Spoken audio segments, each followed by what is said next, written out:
Hi, hello, welcome guys. இன்னைக்கு நம்ம இந்த வீடியோல எதை பத்தி பார்க்க போறோம் அப்படினு சொல்லி பாத்தீங்கன்னா நாம ஒரு ஹார்ட் டிஸ்க் அன்பாக்ஸ் பண்ண போறோம். சோ அது என்ன ஹார்ட் டிஸ்க் அப்படிங்கறதெல்லாம் நம்ம இந்த வீடியோல பார்க்கலாம். அதே போல அதோட ஸ்டோரேஜ் சைஸ் என்ன அப்படிங்கிறது எல்லாத்தையுமே நம்ம இந்த வீடியோல பார்க்கலாம். சரி ஓகே गाइस, வாங்க நம்ம வீடியோக்குள்ள போலாம். கிச்சா இன்னைக்கு கையிலே கொடுத்துருச்சு, தூக்கி போடல. சரி ஓகே गाइस, இதோட பிரைஸ் என்ன அப்படினு சொல்லி பாத்தீங்கன்னா இது வந்து 3711 ரூபாய் கிட்ட வருது. இது எங்க வாங்குனேன் அப்படினு சொல்லி பாத்தீங்கன்னா பக்கத்துல இருக்கிற ஷாப்ல தான் நான் வாங்குனேன். சோ அதனால பாத்தீங்கன்னா 3711 ரூபாய் கிட்ட வந்துச்சு. இதுவே நீங்க ஆன்லைன்ல வாங்குனீங்க அப்படினா 4500 கிட்ட வருது இன்னைக்கு ரேட்ல. சோ அந்த ரேஞ்சில வந்துட்டு நமக்கு ஆன்லைன்ல விக்கிறாங்க. பட் ஒரு சில டைம்ல பாத்தீங்கன்னா இதுவே வந்து ஒரு நல்ல ஆஃபர்ல போடுவாங்க. சோ அப்ப வேணும்னா கூட நீங்க வாங்கிக்கலாம். அதோட லிங்க் வேணும்னா நான் டிஸ்கிரிப்ஷன்ல கொடுக்கிறேன், மறக்காம போய் செக் பண்ணி பாருங்க. அப்படி இல்ல அப்படினாலும் உங்களுக்கு பக்கத்துல இருக்கிற ஷாப்ல போய் பை பண்ணனும்னாலும் அப்படினாலும் நீங்க பை பண்ணிக்கலாம். இது வந்து எப்படி கொடுத்திருக்காங்க அப்படினு சொல்லி பாத்தீங்கன்னா ஒரு பாக்ஸ் கூட கொடுக்கல, வெறும் வந்து பாத்தீங்கன்னா ஒரு ஹேர் பேக் மாதிரி இருக்கு. சோ இததான் கொடுத்திருக்காங்க. டேமேஜ் ஆயிருக்காது அப்படின்னு தான் நினைக்கிறேன். गाइस அதே போல பாத்தீங்கன்னா இந்த ஹார்ட் டிஸ்க் 2 இயர்ஸ் வரைக்கும் வாரண்டி இருக்கு அப்படின்னு சொல்லி கொடுத்திருக்காங்க. பட் இந்த வாரண்டி வந்து பாத்தீங்கன்னா பிசிக்கல் டேமேஜுக்கு கவர் ஆகாது அப்படின்னு சொல்லியிருக்காங்க. சரி ஓகே गाइस, வாங்க நம்ம இதை அன்பாக்ஸ் பண்ணுவோம். அன்பாக்ஸ் பண்ணிட்டு எப்படி இருக்கு அப்படிங்கறதெல்லாம் பார்க்கலாம். அன்பாக்ஸ் இல்ல, கவரை தான் பிரிக்க போறோம்.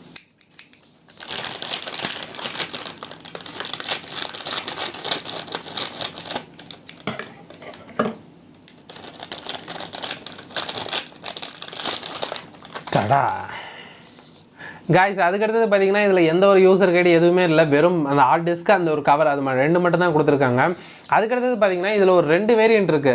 ஒன்னு வந்து பாத்தீங்கன்னா இதே டைப்ல, அதாவது Seagate Barracudaவோட அந்த 2tb இன்டர்னல் ஹார்ட் டிஸ்க்லயே வந்து பாத்தீங்கன்னா ரெண்டு வேரியன்ட் இருக்கு. 5400 rpm ஒன்னு, 7200 rpm ஒன்னு, அதே மாதிரி ரெண்டு வேரியன்ட் இருக்கு. பாத்தீங்கன்னா 5400 இததான் வந்து நம்ம கிட்ட இருக்கு. இதே வந்து 7200 rpm அப்படிங்கிறது அது இன்னும் கொஞ்சம் ஃபைலை கொஞ்சம் ஃபாஸ்டா ட்ரான்ஸ்ஃபர் பண்ணும் அப்படின்னு சொல்றாங்க.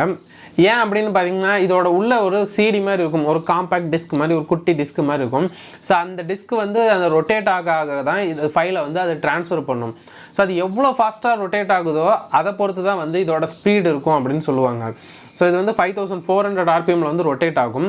அது வந்து பார்த்தீங்கன்னா 7200 rpmல ரொட்டேட் ஆகும். ஸோ அப்படிங்கிறப்ப அதில் தான் வந்து ஃபைல் வந்து ரொம்ப ஃபாஸ்ட்டாகவே ட்ரான்ஸ்ஃபர் ஆகிடும் அப்படின்னு சொல்கிறாங்க. பட் எனக்கு வந்து பார்த்தீங்கன்னா நான் ஏன் இதை வாங்கினேன் அப்படின்னு சொல்லி பார்த்தீங்கன்னா எனக்கு ஃபைல் ட்ரான்ஸ்ஃபர் ஆனால் போதும், அது எவ்வளோ நேரத்தில் ஆனாலும் சரி, எப்படி ஆனாலும் சரி, ஸ்டோரேஜ் பண்ணால் மட்டும் எனக்கு போதும். ஸ்டோரேஜுக்காக மட்டும்தான் நான் வாங்கியிருக்கேன். ஏன்னா வந்து பார்த்தீங்கன்னா நான் ஃபைலை ஒரு 2 GB 3 GB இருந்தால் கூட நான் ட்ரான்ஸ்ஃபர் பண்ணுறேன்னு வச்சுக்கோங்களேன். ட்ரான்ஸ்ஃபர் பண்ணிட்டு வேறு ஏதோ டாஸ்க் கூட ஓப்பன் பண்ணி அதை கூட நான் பண்ணிக்கிட்டு இருப்பேன். ஸோ அது வரைக்கும் எனக்கு ஏறினா கூட போதும். ஸோ இமீடியட்டாக அர்ஜென்ட்டாக ஏறணும்னா எனக்கு ஒன்றும் அவ்வளோ அவசரம்லாம் இல்லை. ஸோ அதனால் பார்த்தீங்கன்னா நான் 5400 rpm நான் வாங்கிட்டேன். ஸோ அதை வச்சு நான் யூஸ் பண்ணிட்டு இருக்கேன். அப்படிக்கு இது 7200 rpm வாங்கணும் அப்படின்னா அது எவ்வளோ ப்ரைஸ் வரும் அப்படின்னு சொல்லி பார்த்தீங்கன்னா அதுக்கும் ஒரு 800 ரூபா 1000 ரூபா அந்த ரேஞ்சில் தான் உங்களுக்கு டிஃப்ரென்ஸ் வரும். ரொம்ப பெரிய டிஃப்ரென்ஸ் வராது. ஸோ அதுக்கே தேவை போய் 1000 ரூபாய் செலவு பண்ணோம் அப்படின்னு சொல்லிட்டு நான் வாங்கல, விட்டுட்டேன். அதுக்கடுத்தது பாத்தீங்கன்னா இது ஒரு 2tb ஹார்ட் டிஸ்க். ஸோ Seagateல பாத்தீங்கன்னா உங்களுக்கு 2tb ஹார்ட் டிஸ்க் மட்டும் தான் இருக்குதா அப்படின்னு சொல்லி பாத்தீங்கன்னா இதுல 2tb இருக்கு, 1tb இருக்கு, 500GB இருக்கு, அப்புறம் 4tb ஹார்ட் டிஸ்க், இது எல்லாமே இருக்கு. உங்க ஸ்டோரேஜ் நீடு, உங்க நீடை பொறுத்து தான். ஸோ நான் இவ்வளோ ஸ்டோர் பண்ணுவேன் அப்படின்னு நினச்சிங்கன்னா நீங்கள் அந்த ரேஞ்சுக்கில் வந்து நீங்கள் வாங்கிக்கலாம். ஸோ அதிகமாக நீங்கள் ஸ்டோர் பண்ணணும் அப்படின்னா நீங்கள் 4tb அந்த மாதிரி கூட வாங்கிக்கலாம். ஸோ எனக்கு வந்து பார்த்தீங்கன்னா பிசியில் எனக்கு 2tb போதும்.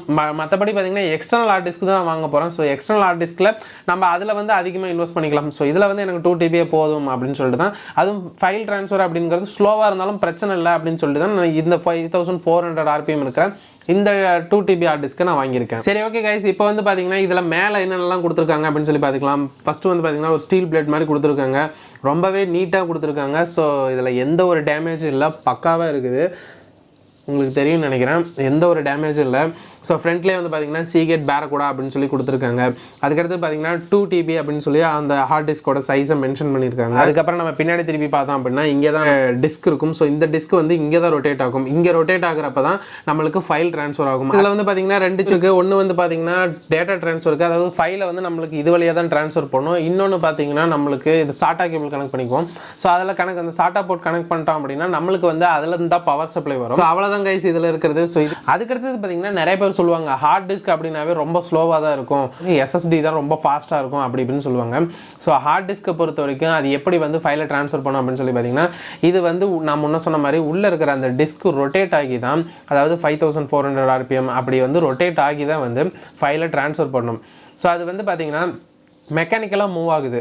ஸோ மெக்கானிக்கலாக மூவ் ஆகிறப்ப அதோட எஃபிஷியன்சி அவ்வளோதான். ஸோ அந்த 5400 ஆர்பிஎம்மில் அது சுற்றுனுச்சு அப்படின்னா அந்த எவ்வளோ ஃபைலை ட்ரான்ஸ்ஃபர் பண்ண முடியுமோ அவ்வளோ ஸ்பீடில் தான் ட்ரான்ஸ்ஃபர் பண்ணும். அது இது ஸ்லோவாக தான் இருக்கும். ஸோ எஸ்எஸ்டி அப்படி இப்படின்னு நீங்கள் போயிட்டீங்க அப்படின்னா தான் அதுதான் வந்து ரொம்ப ஃபாஸ்ட்டாக இருக்கும். ஏன்னா வந்து பார்த்தீங்கன்னா அதில் எந்த ஒரு மூவிங் பார்ட்ஸும் இல்லை. அதில் வந்து எல்லாமே ஃப்ளாஷ் ட்ரான்ஸ்ஃபர், அதாவது பார்த்தீங்கன்னா சிப்பு மூலியமாக தான் ட்ரான்ஸ்ஃபர் ஆகுது. ஸோ அதனால் பார்த்தீங்கன்னா அது வந்து ஃபாஸ்ட்டாக இருக்கும். பட் இதில் வந்து பார்த்தீங்கன்னா மூவிங் பார்ட்ஸ் இருக்கிறனால இது மெக்கானிக்கலாக இவ்வளோ தான் அது மூவ் ஆகும் அப்படின்னு சொல்லியிருந்தாங்கன்னா ஸோ அவ்வளோதான் வந்து அது ஃபைலில் ட்ரான்ஸ்ஃபர் பண்ணும். அதுக்கு மேலே அது ட்ரான்ஸ்ஃபர் பண்ணாது. ஸோ அதனால தான் வந்து ஹார்ட் டிஸ்க் அப்படிங்கிறது ஸ்லோவாக இருக்கும் அப்படின்னு சொல்கிறாங்க. சரி, ஓகே கைஸ், இதில் வந்து நம்ம பார்த்தீங்கன்னா இது எவ்வளோ பர்ஃபார்ம் பண்ணுது அப்படிங்கிறத நான் இந்த வீடியோவில் காட்டல. ஏன்னா வந்து பார்த்தீங்கன்னா அதுக்கு அடுத்த வீடியோவில் நம்ம எஸ்எஸ்டி அன்பாக்ஸ் பண்ண போகிறோம். ஸோ எஸ்எஸ்டி அன்பாக்ஸ் பண்ணிவிட்டு எஸ்எஸ்டி ஹார்ட் டிஸ்க் ரெண்டுத்தையும் கம்பேர் பண்ணி பார்க்கலாம், ரெண்டு எவ்வளோ ஃபாஸ்ட்டாக ஒர்க் ஆகுது அப்படிங்கிறத. சரி, ஓகே கைஸ், இந்த வீடியோ அவ்வளோதான். இந்த வீடியோ உங்களுக்கு பிடிச்சிருந்துச்சு அப்படின்னா லைக் பண்ணுங்கள், ஷேர் பண்ணுங்கள், மறக்காமல் சப்ஸ்கிரைப் பண்ணி அந்த பெல் ஐக்கனை கிளிக் பண்ணிக்கோங்க. ஓகே, பாய்.